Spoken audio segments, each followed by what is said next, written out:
بسم اللہ الرحمن الرحیم۔ الصلاۃ والسلام علیکہ یا سیدی یا رسول اللہ وعلی آلک واصحابک یا سیدی یا حبیب اللہ۔ حضرت امیر المؤمنین عمر بن خطاب کی وفات۔ امام خلافت میں ایک رات حضرت عمر بن خطاب نے خواب دیکھا، جس کو اس طرح روایت کیا گیا ہے۔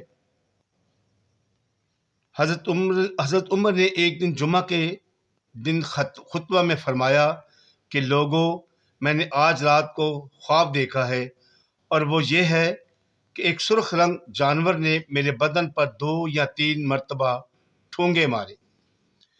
پھر میں نے اس خواب کو بی بی اسما سے ذکر کیا۔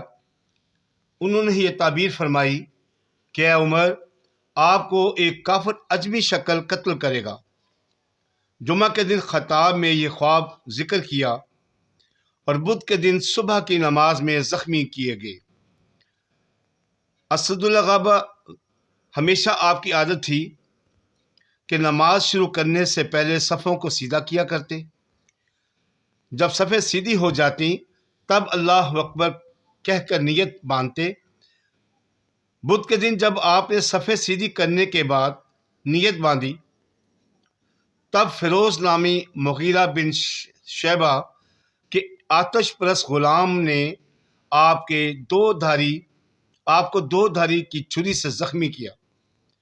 جناب کے شکم میں زیر ناف زخم لگایا، آپ کو گرا کر وہ ظالم بھاگا۔ راستے میں جماعت کے اندر اور بھی چند صحابیوں کے شدید زخم لگے۔ آخر ایک انصاری نے اس پر اپنے کمبل کی اندھیری ڈال کر اسے قبضہ میں کیا۔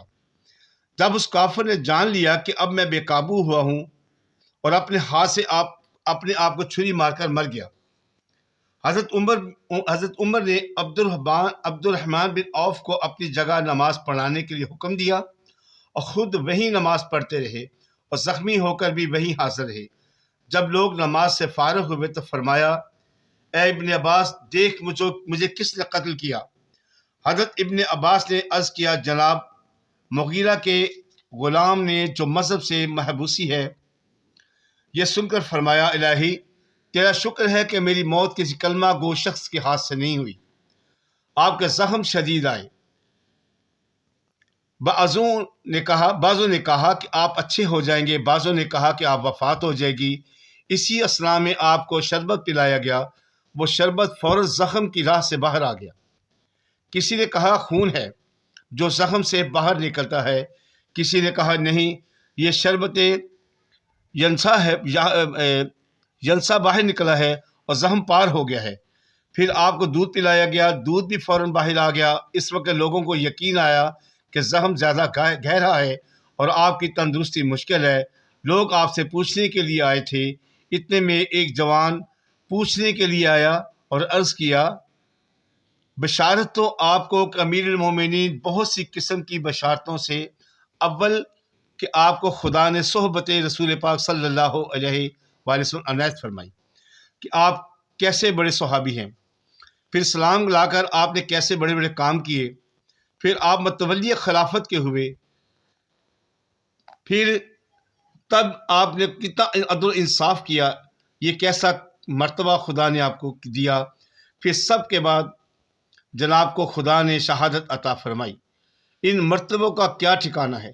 یہ سن کر حضرت عمر فاروق نے فرمایا، یہ سب کچھ محض خدا کا فضل اور احسان تھا۔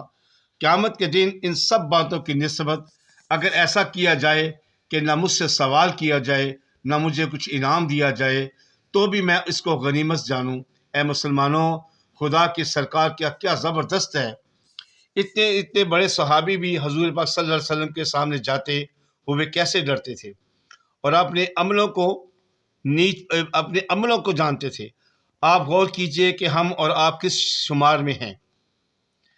جب یہ جوان واپس جانے لگا تب حضرت عمر نے دیکھا کہ اس کا تہمت زمین سے لگتا ہے۔ فرمایا، لوگوں، اس نوجوان کو میرے پاس لاؤ۔ جب دوبارہ حاضر ہوا تو فرمایا کہ اپنے تہمت کو اونچا کر لو، یہ عمل اللہ کے نزدیک ہے، اور تمہارا کپڑا بھی زمین پر خراب ہونے سے محفوظ ہے۔ مسلمانوں، غور کرو، جان جا رہی ہے، نزع کا وقت ہے، مگر اس وقت بھی خلاف شرع بات نہ کی، نصیحت فرمانے لگے۔ ہم خدا کو کیا جواب دیں گے کہ کیسے کیسے خلاف شرع لوگوں سے رات دن ہم ملتے رہے۔ جب آپ کی حالت زیادہ نازک ہونے لگی تب آپ نے اپنے بیٹے عبداللہ سے فرمایا کہ عبداللہ، تم بی بی عائشہ صدیقہ کے پاس جاؤ اور بی بی عائشہ سے عمر کا سلام کہنا۔ اے عبداللہ، خبردار مجھے امیر المومنین نہ کہنا، آج میں امیر المومنین نہیں ہوں بلکہ ایک مردہ ہوں۔ حضرت عبداللہ بن عمر بی بی عائشہ صدیقہ کی خدمت میں حاضر ہوئے، دیکھا کہ بی بی عائشہ بھی غم میں رو رہی ہیں۔ عرض کیا، حضرت عمر نے آپ کو سلام عرض کیا اور اذان چاہا ہے کہ اگر آپ اپنے حجرہ میں حضور اکرم صلی اللہ علیہ وسلم کے پیروں میں دفن ہونے کی اجازت فرمائیں۔ بی بی عائشہ صدیقہ نے کہا، یہ جگہ خاص میں نے اپنے لیے رکھی تھی، مگر میں اپنی جان سے عمر کی جان کو زیادہ پسند کرتی ہوں اور اجازت دیتی ہوں کہ شوق سے اس مبارک جگہ میں دفن کیا جائے۔ جب حضرت عبداللہ بن عمر یہاں سے اجازت لے کر چلے، حضرت عمر کے پاس پہنچے۔ حضرت عمر اس اجازت کا سخت انتظار کر رہے تھے۔ جب حضرت عبداللہ کے آنے کی آپ کو اطلاع ہوئی تو فرمایا، مجھے اٹھا کر بٹھاؤ۔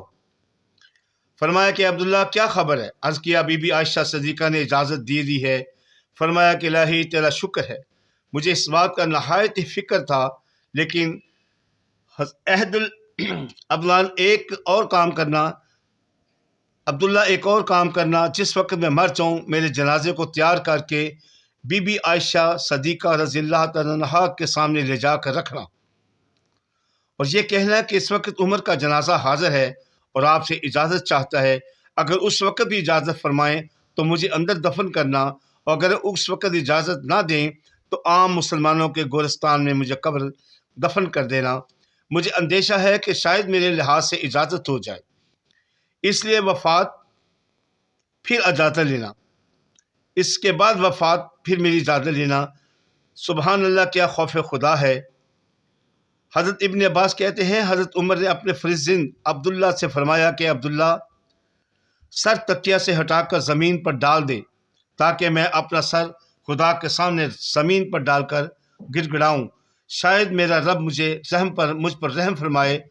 اے عمر، اگر اس پر اللہ نے رحم نہ کیا، اس وقت اللہ نے عمر پر رحم نہ کیا، اے عبداللہ، اگر میں مر جاؤں تو میری آنکھیں بند کر دینا، میرا کفن میں میانہ روی کرنا، اسراف نہ کرنا، کیونکہ اگر میں خدا کے نزدیک کچھ اچھا نہ ٹھہروں گا تو مجھے دنیا کے کفن سے بہت بہتر کفن مل جائے گا، اور اگر میں برا اقرار دیا گیا تو پھر یہ بھی میرے پاس نہ رہے گا اور چھن جائے گا۔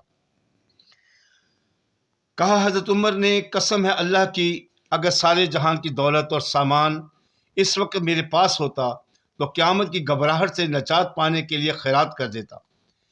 یہ سن کر حضرت عبداللہ بن عباس نے فرمایا، قسم ہے اللہ کی، میں تو آپ کی نسبت یہ گمان رکھتا ہوں کہ آپ تو برائے نام ہی جہنم یا قیامت کی ہولناک چیزوں کی صورتیں دیکھ رہے ہیں۔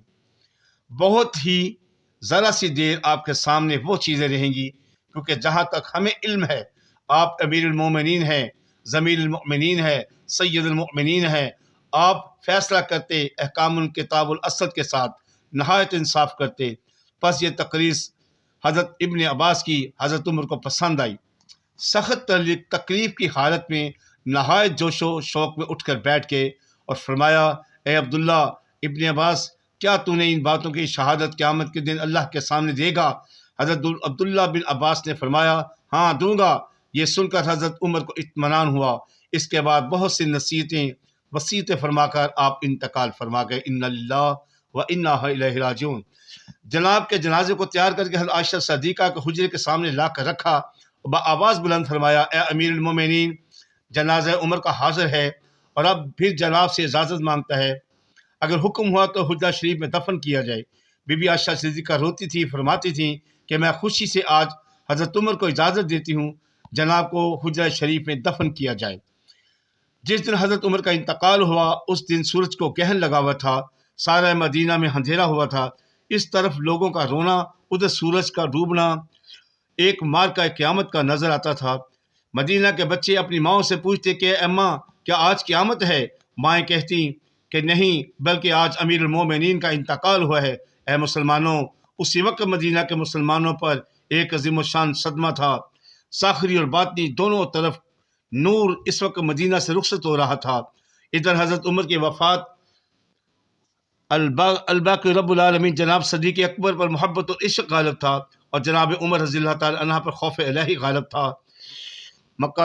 طبقات کبریٰ الشعراء آپ کو خواب میں دیکھا اور پوچھا کہ امیر المومنین کیا معاملہ ہوا؟ فرمایا وجدت رب الرحیم، میں نے اپنے رب کو نہایت رحم کرنے والا پایا۔